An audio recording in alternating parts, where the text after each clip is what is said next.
In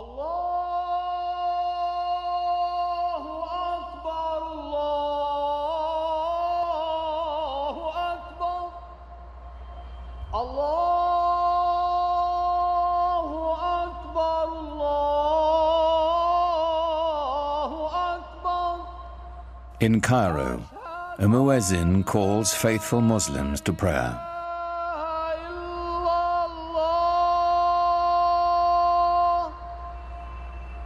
It's the same call that sounds 5 times a day, every day, in cities across the world.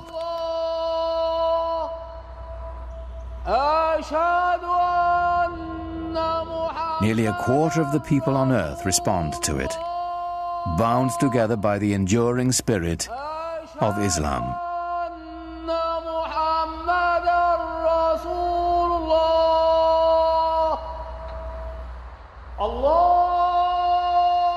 God is most great, the muezzin calls. I testify there is no other God but God. I testify Muhammad is the messenger of God.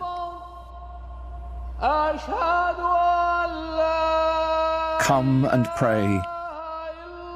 Come and flourish. God is most great. There is no God but God.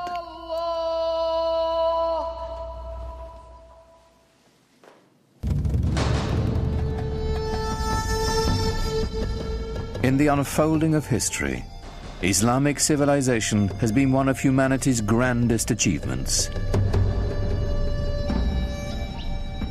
A worldwide power founded simply on faith. A spiritual revolution that would shape the nations of 3 continents and launch an empire.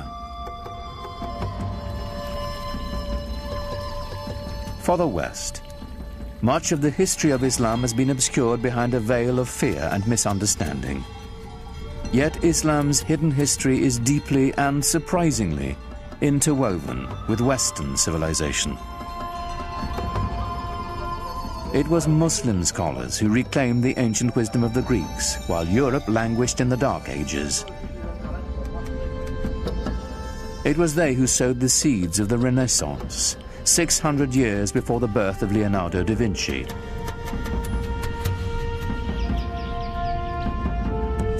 From the way we heal the sick to the numerals we use for counting, cultures across the globe have been shaped by Islamic civilization. But all this began with the life of a single, ordinary man, and the profound message he proclaimed would change the world forever. His name was Muhammad.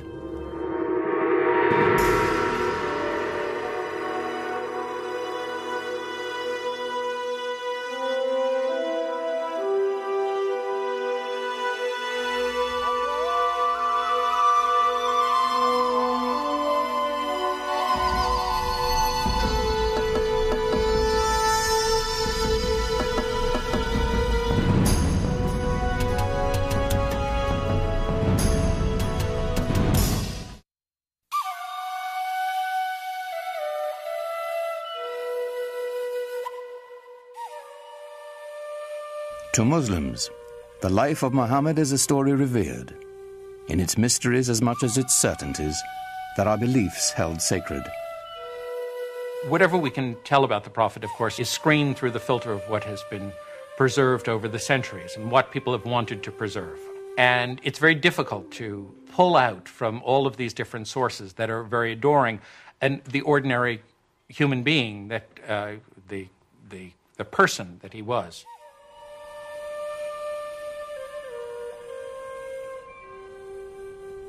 We do know that Muhammad was born in or around 570 AD in the sun-blasted Arabian Peninsula,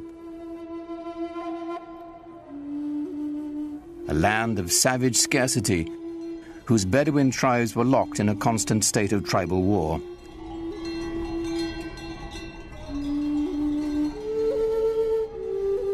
While still an infant, Muhammad's parents gave him his first taste of life in the desert. Muhammad was from a town in Mecca, but he was sent off to live with the Bedouin because the people, even in the town of Mecca, felt that the Bedouin were the holders of the deeper cultural Arab values. And the Bedouin view the townspeople as having lost their really authentic roots in Arab culture and the poetry and animal husbandry and all the things that they do so well. By the time Muhammad was 6, both of his parents had died, and he was taken under the protection of his uncle, chief of his clan. Being an outsider gave him a singular perspective. He'd been orphaned early and developed very early on a passionate sense of concern for those who are left out of society. To be orphaned in a tribal society where clan and family relationships are your keys to everything, success, status, honor, dignity, is to face what it really feels like to be marginalized. And that obviously had a very deep impression on him as a young man. In some ways, it was detrimental, of course, to grow up without parents, but in other ways, he was so adaptable.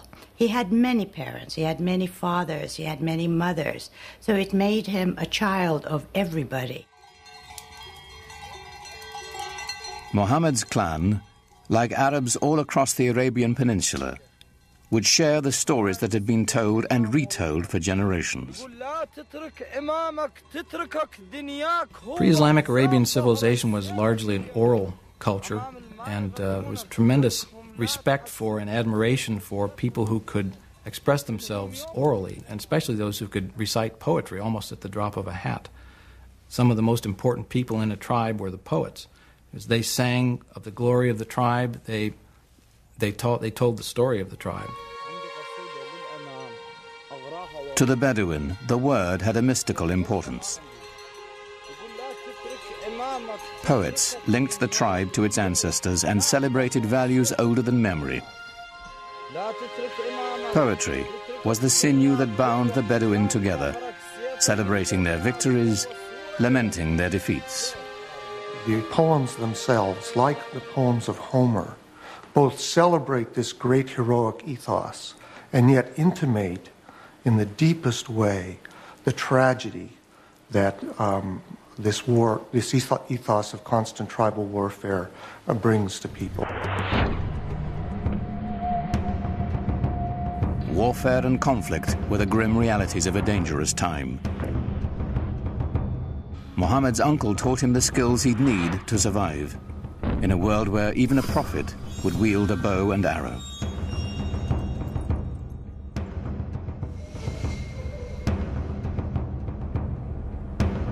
In a wilderness punished by the elements and bereft of water, rivalry over a single well could provoke a blood feud for generations. A real rivalry, real battles, and sometimes quite bloody. So the allegiance of individuals was to the family, immediately, and at a larger extent to the tribe. Without the tribe's protection, no one could endure.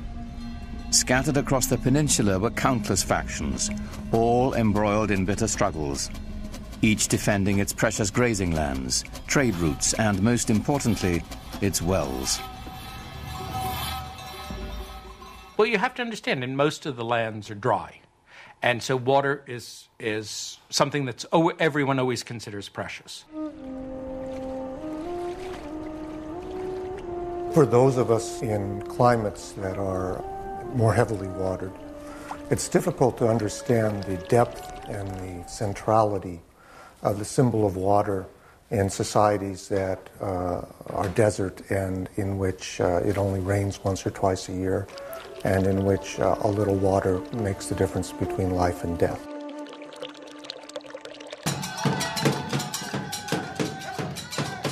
Each clan had its own separate gods and totems, to water and wind, fire and night.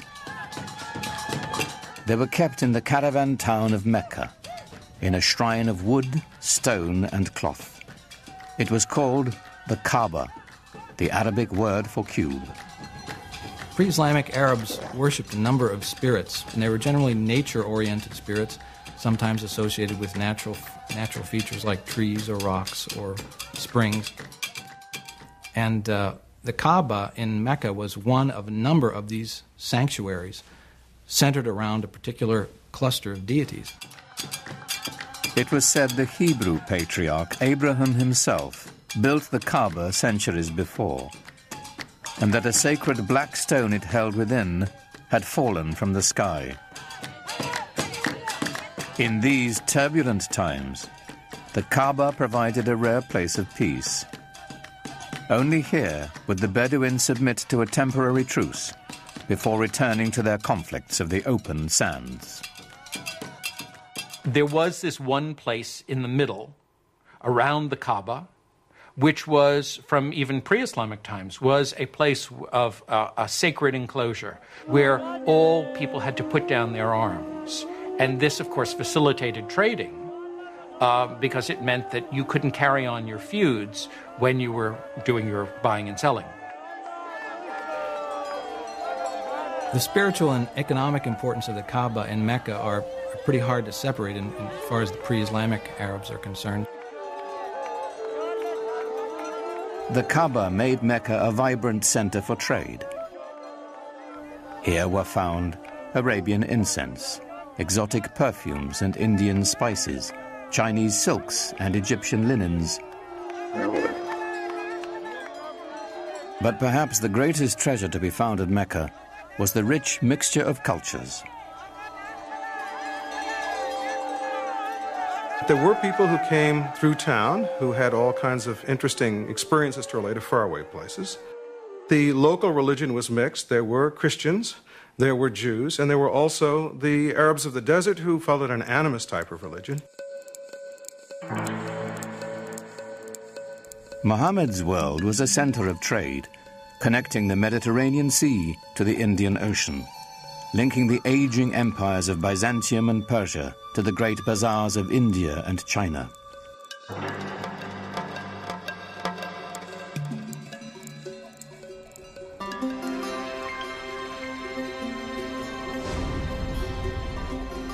Muhammad became a merchant. In fact, he had a great flair for trade. At the age of 25, while leading a caravan northward to Syria, his talents caught the eye of the shipment's owner, a wealthy widow named Khadija. She was so taken with Muhammad, she proposed marriage. Khadija. Well, I think she was a mentor as well as a wife, a very strong lady who had her own business, and Muhammad was helping her out. So it was a wonderful partnership, and I'm sure he learned a lot from her. He had a tremendous amount of contact with merchants coming from different parts of the world, passing through the Arabian Peninsula.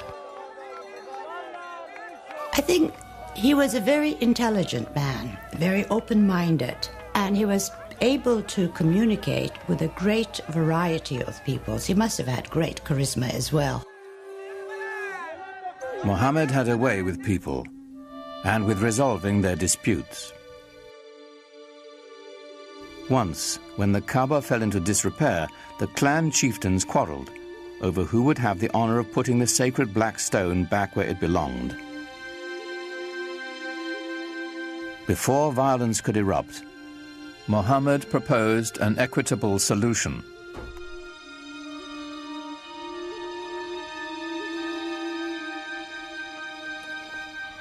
United in the effort, the four leaders shared the weight and the honor. In gratitude, they invited Muhammad himself to replace the sacred stone. He became known as Al-Amin, the trusted one. There are all kinds of indications that he was tremendously interested in religious questions. This is obviously not something that an ordinary person probably was interested in those days. He talked to sages, Arab sages. He talked to Jewish and Christian sages who lived in the area. He used to go up into the rock hills around Mecca and meditate, think about things. And at some point had this extraordinary vision, which is spoken about very evocatively and elusively.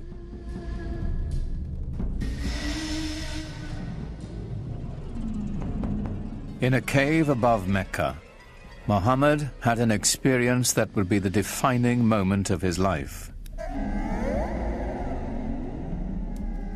An angel was said to appear before him in the form of a man, instructing him to recite in the name of God, the Almighty. For Muhammad, it was an encounter as profound as it was deeply disturbing. You get a sense of what it would be like to be a normal person in society, perhaps unusual in the sense of your intensity for things like social justice and finding out what the meaning of life is, but not being endowed with anything that would seem miraculous by your friends. And all of a sudden having this voice come to you and then come out of you as you speak it and recite it to other people. And that is the beginning of the prophetic career of Muhammad.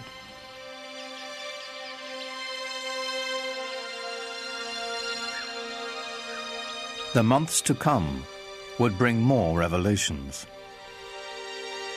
Powerful words of a lyrical quality, more beautiful than the most exquisite Arabic poetry. Above all, Muhammad was to bear one message to his people, a simple yet radical proclamation, that there is only one God. The central tenet of Islam is the oneness, the indivisible unity of God. Not something that is simply that one pays lip service to, but something that is absolutely the most important concept. Divine unity is more than saying there's only one God and there aren't other deities. It's only thinking about one thing. So to be thinking about possessions, to be thinking about status, to be thinking about power are all intellectual idols.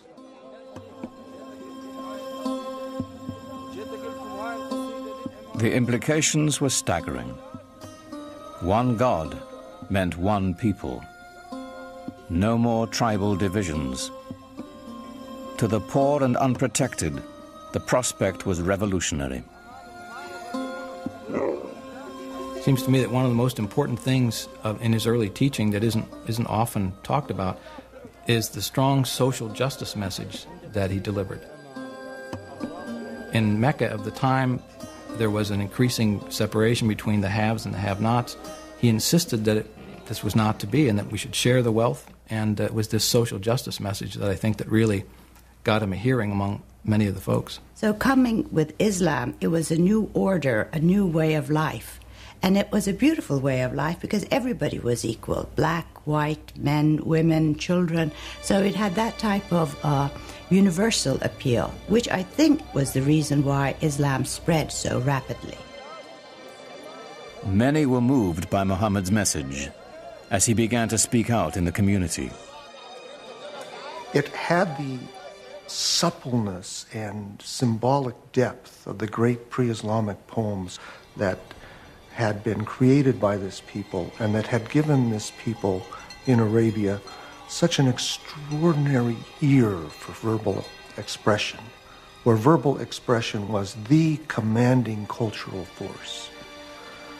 Some people called him a poet, and there's a Quranic surah basically saying, Muhammad is not a poet. Poets speak through desire. This is not the voice of desire, this is the voice of God. Muhammad's following began to grow. They called themselves Muslims, for those who surrender to God. They set out to preserve the message Muhammad had brought. This was the beginning of the Quran. The Quran was revealed orally, but very soon people realized that it had to be written down in order to make sure that it wasn't corrupted and that the original message was maintained. And from a very early date, and it's very unclear when that date was, because no early manuscripts of the Quran survive, people began copying it down.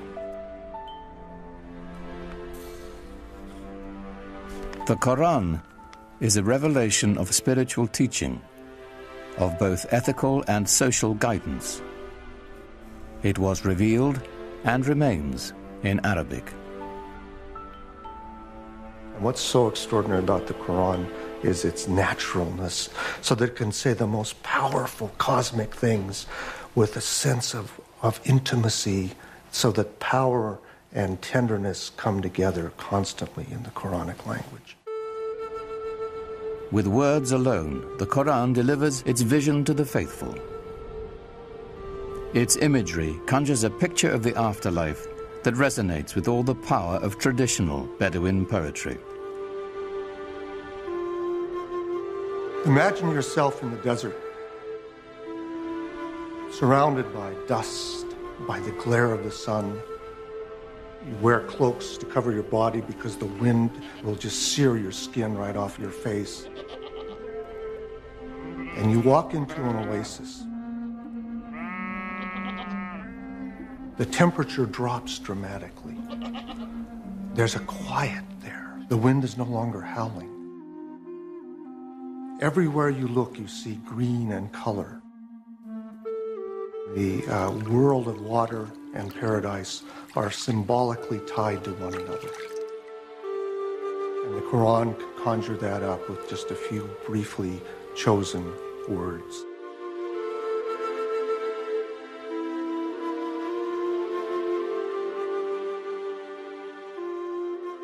Yet for all the imagery of paradise in the Quran, there was no easy description of God. The mystery would remain. It's very difficult to talk about God without reifying God. Reifying to make God into a thing, or anthropomorphizing God, to make God into a projection of our own human self.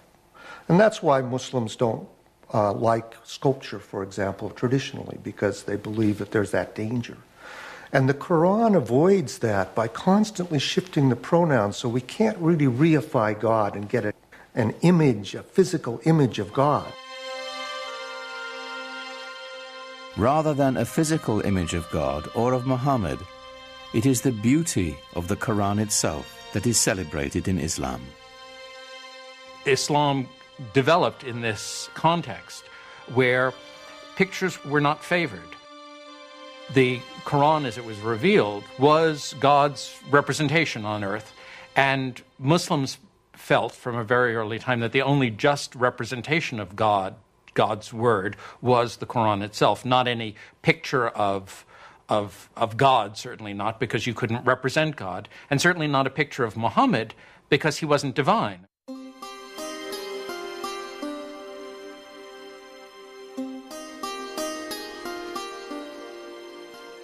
At certain times and places, people did make images of the Prophet Muhammad, but these are not religious images. These are not images meant to be worshipped. They're not images of a saint or of God. They are images of Muhammad as a historical figure. He's sort of given honor by having a very bright blue background or a white cloud near him, but he's not otherwise distinguished from the other characters in the story. At other times, people did represent the Prophet, but he was always represented with a white cloth over his face to hide his face, so that there were different approaches to doing this. But in all of these are not devotional images. You're not supposed to look at them and pray towards them. You're to learn more about the history of your religion, with the emphasis on history from them. As Muhammad's community grew, so did the opposition. People, of course, were skeptical and said, look, if you're a prophet, where's your miracle? And the prophets in the Quran, Moses had miracles, Jesus had miracles.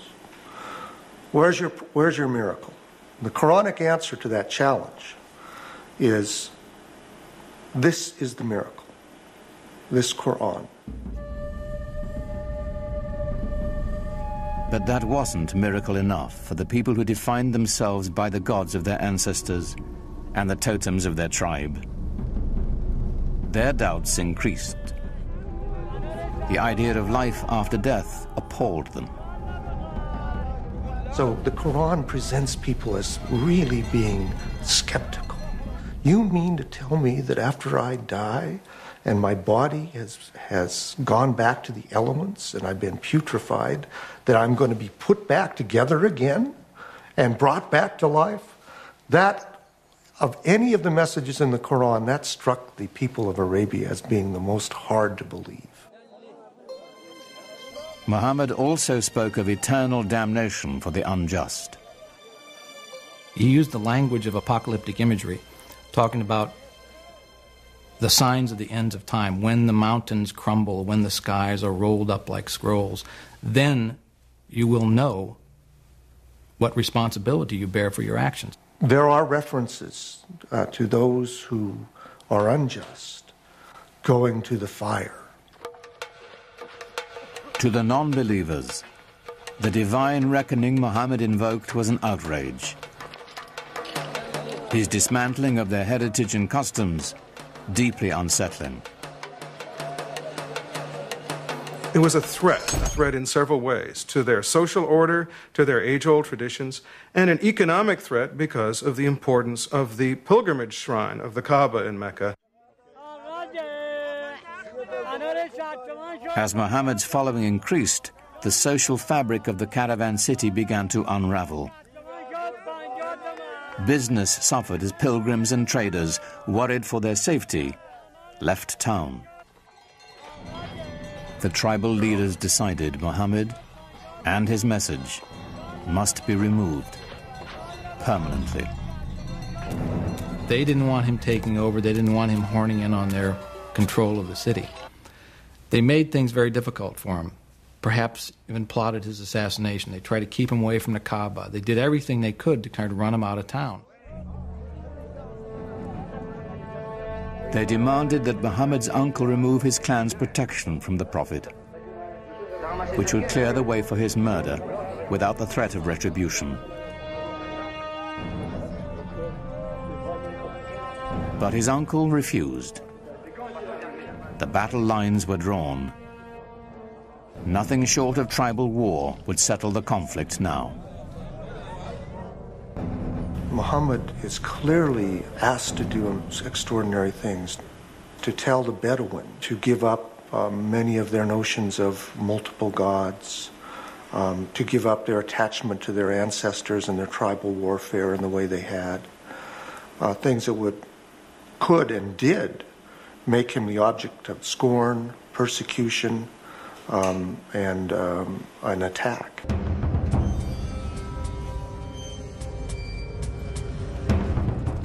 Muhammad's followers were forced from the marketplace and starved. Those without clan protection were tortured and killed.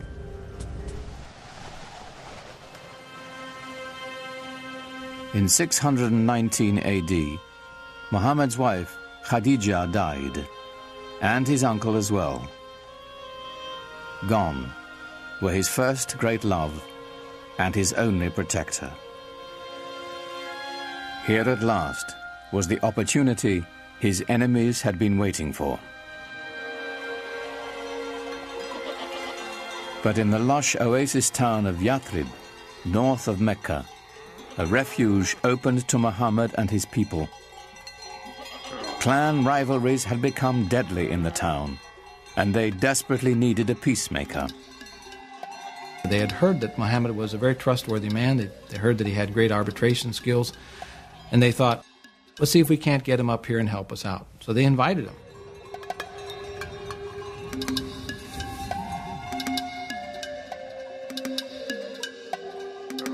Muhammad agreed to travel to Yathrib and settle their disputes in exchange for a safe refuge for his people.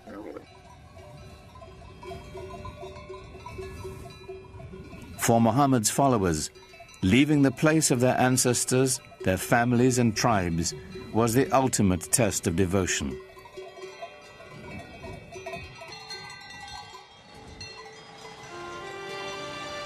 In doing so, they began a new community, a new tribe. For the first time, they were bound together not by blood, but by faith.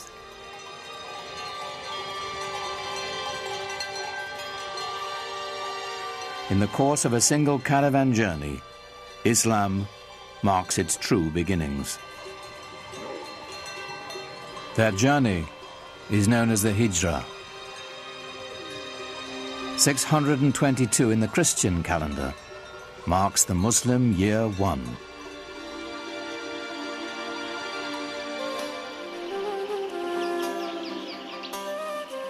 Muhammad's goal among the people of Yathrib was the same as his larger mission, to bring unity and peace with his message.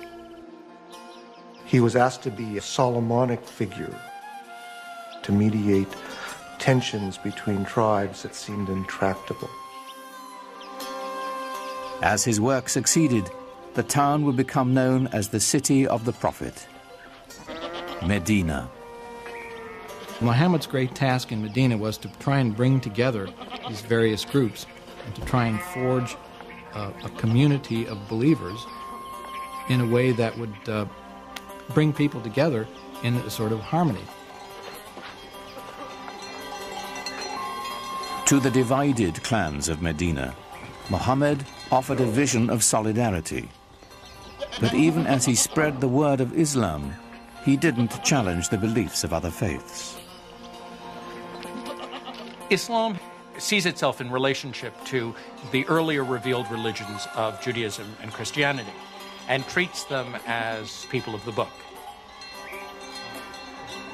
It believes that God had revealed himself, his word, to mankind many times, to Moses, to Jesus, for example, but each time people went astray. Throughout the Quran, we have a sense of the humanity of Muhammad, his humbleness as a person, and the extraordinary challenge of the mission he was given by this divine revelation.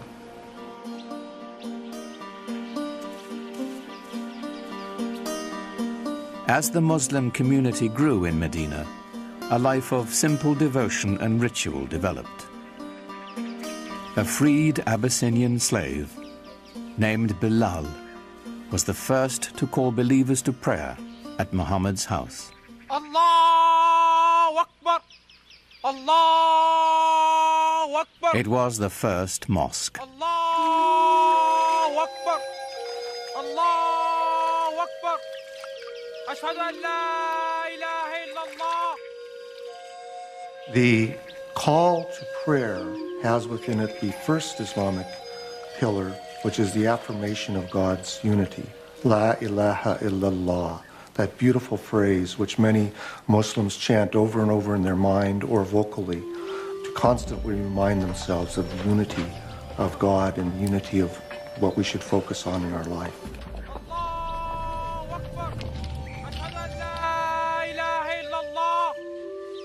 أشهد أن لا إله إلا الله أشهد أن محمدا رسول الله. Praying together is a good thing. It cements the idea of belonging to a movement, to a religion, to an organization, to a community. The result is something very, very powerful, even to watch, even for a non-believer or someone from another religion. We carry out physical gestures of prayer in worship that unify our body and our mind and our soul, all at the same moment of bowing and touching our head to the ground toward that exact center. What could be a more powerful symbol of unity? It's said that while he was in Medina, Muhammad received a revelation instructing those in prayer to face in the direction of the Kaaba in Mecca. Though filled with pagan idols, it was still the shrine of Abraham, the first believer in the one true God.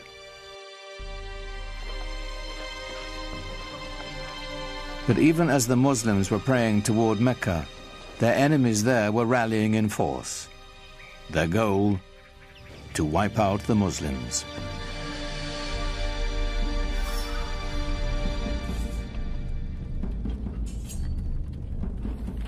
Muhammad's people began to gather arms.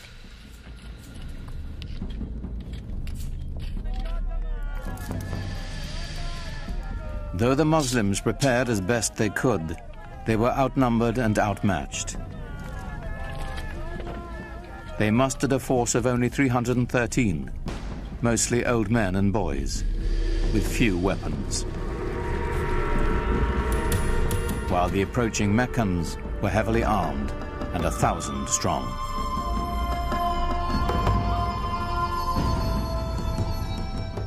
For years, Muhammad had tried to bring Islam to the people of Mecca peacefully. Now it was time to fight.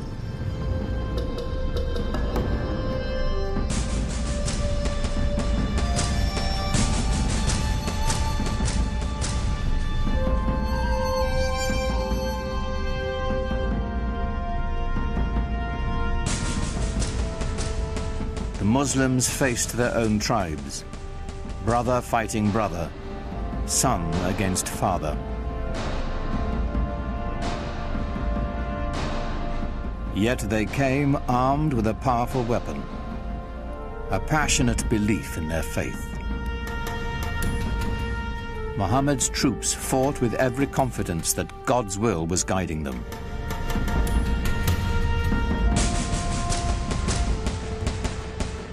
They fought 3 very, very bloody battles.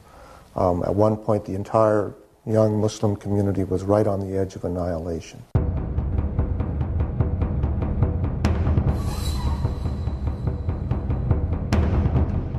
For 3 years, the Muslim army held out against staggering odds.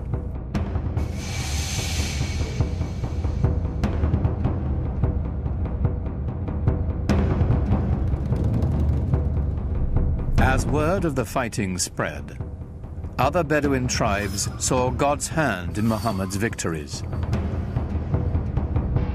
One by one, the peoples of the desert began to join in his struggle. The Muslim army grew, and the tide began to turn.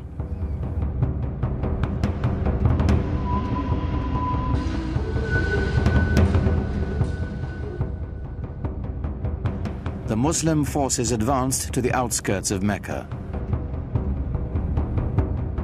It was a furious siege that lasted for nearly a month.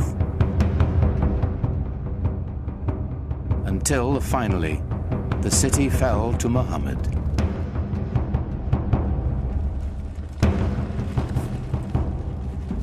In 630 AD, the terrified people of Mecca braced for the onslaught. Muhammad's army was returning home, now 10,000 strong.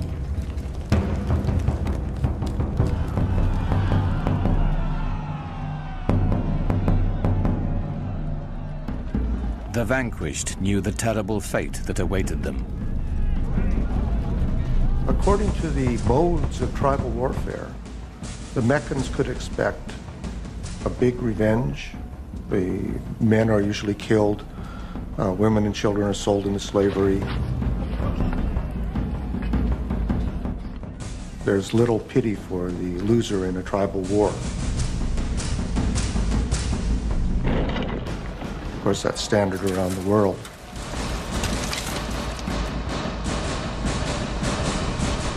But Muhammad had a surprise in store for the fallen city.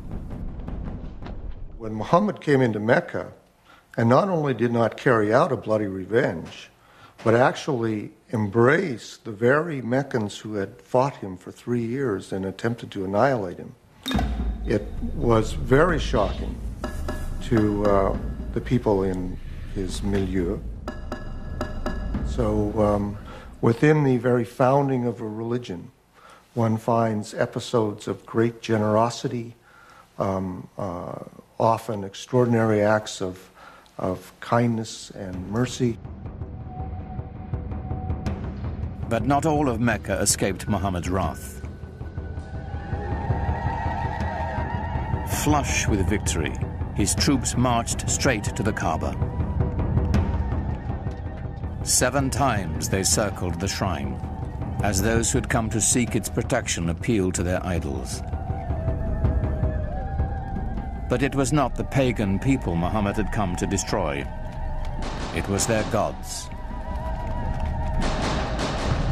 He raised his staff, and the tribal gods of his ancestors smashed into dust.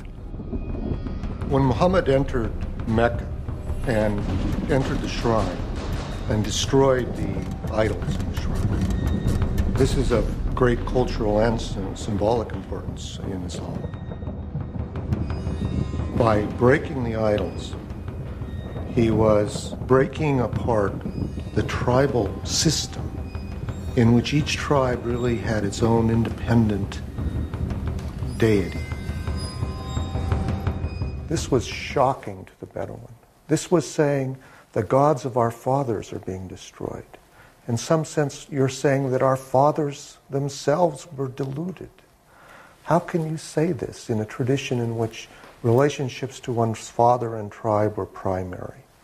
So this act of iconoclasm then is seen as an act of prophetic violence that has just as much importance in Islamic tradition as Moses' breaking of the tablets when he saw the idolatry at Mount Sinai, or Jesus' casting the money sellers out of the temple.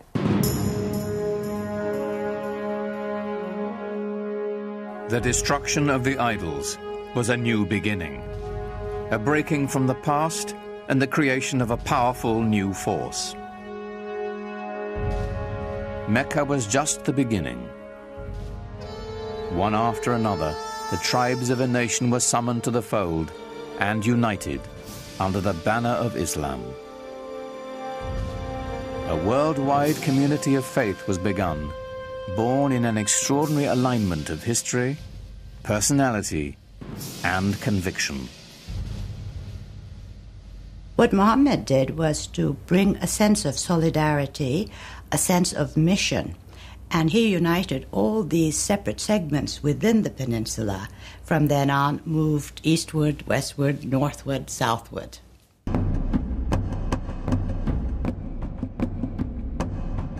The Muslims turned to the north, swept into present-day Lebanon and Syria.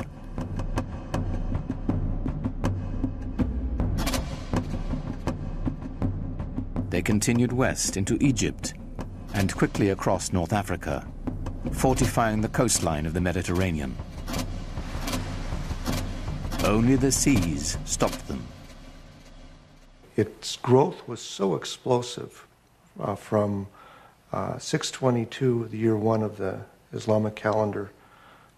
Within 50 years, people whose father had been camel herders were now governing one of the major empires in world history.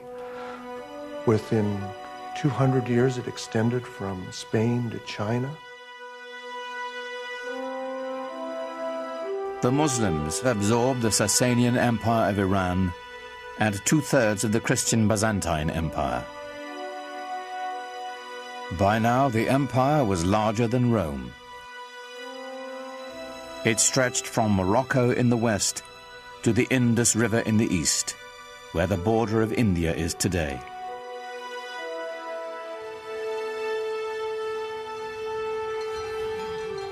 How had it happened that so small an army could conquer an area so large, so fast, so easily?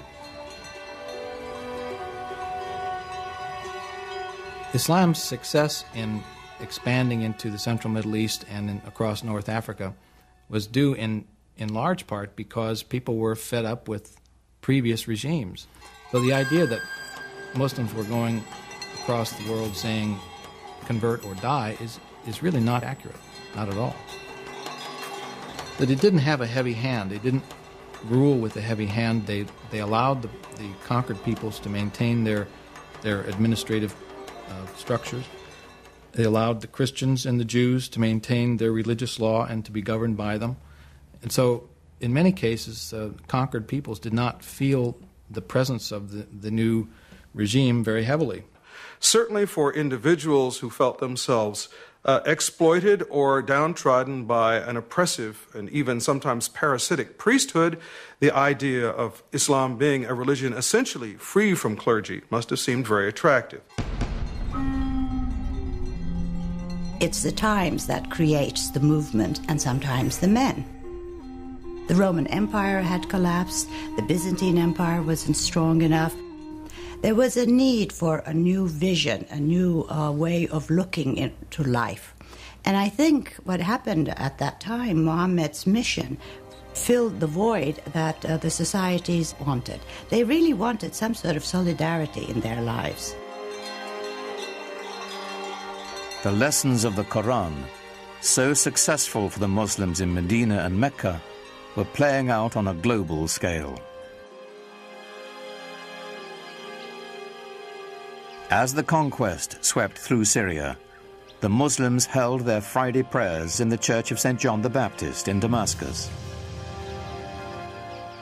allowing its Christian congregation to continue their services on Sunday. Side by side, the two faiths shared the same building, in peace.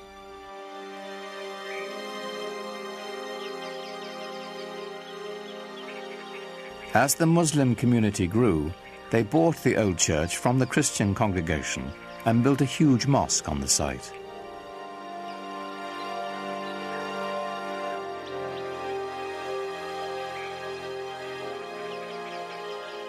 With Byzantine artisans, they decorated it with golden mosaics of an Islamic paradise.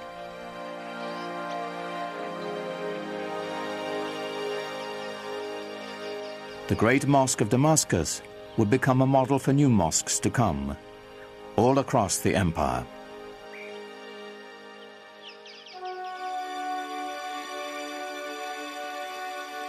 The Arabs transformed their conquered lands, maintaining, improving, or expanding the infrastructure. In Tunisia, building on Roman ruins, they devised an ingenious system of water purification, using gravity to separate fresh water from sediments. Part of this system were these two enormous basins that they built outside the city walls. The clean fresh water would flow over into the larger basin, where it would then be distributed by pipes to the city. This is, hundreds of years before anyone in Europe ever thought of having running water.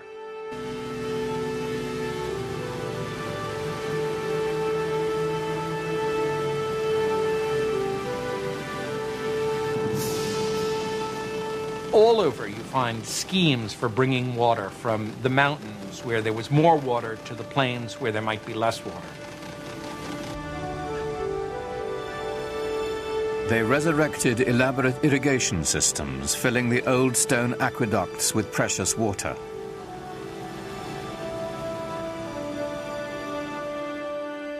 Agriculture flourished as life-giving staples like wheat were introduced to the Mediterranean region.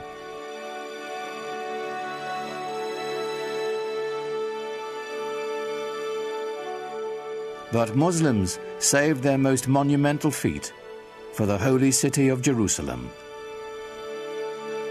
Islam's first great work of art is the Dome of the Rock. It was built in a city that was holy to Christians and Jews, and it's spectacular. Like Mecca and the Kaaba, the significance of this holy site goes back to Abraham, for the rock within is said to be the place he nearly sacrificed his son. It was built to rival the nearby Church of the Holy Sepulchre, where Jesus was said to have been buried. What's extraordinary about the Dome of the Rock is how perfect it is. People revered this site as some place that was holy to Abraham and to Isaac. Imagine, if you will, these new guys coming in and taking over this piece of prime real estate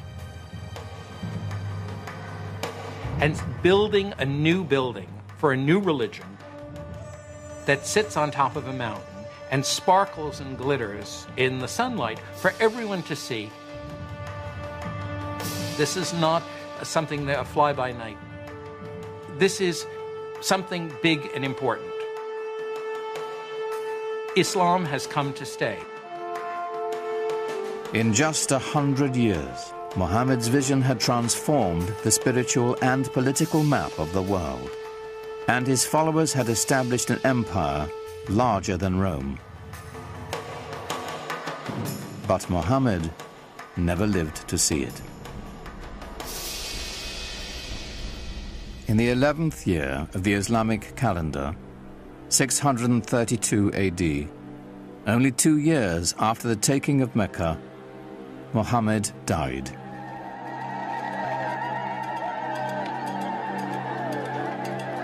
Medina fell into despair.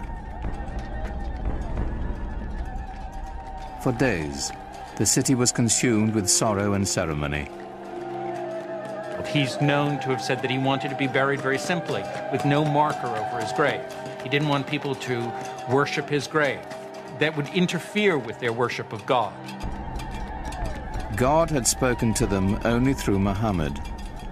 Now that the Prophet had left them, perhaps God would as well.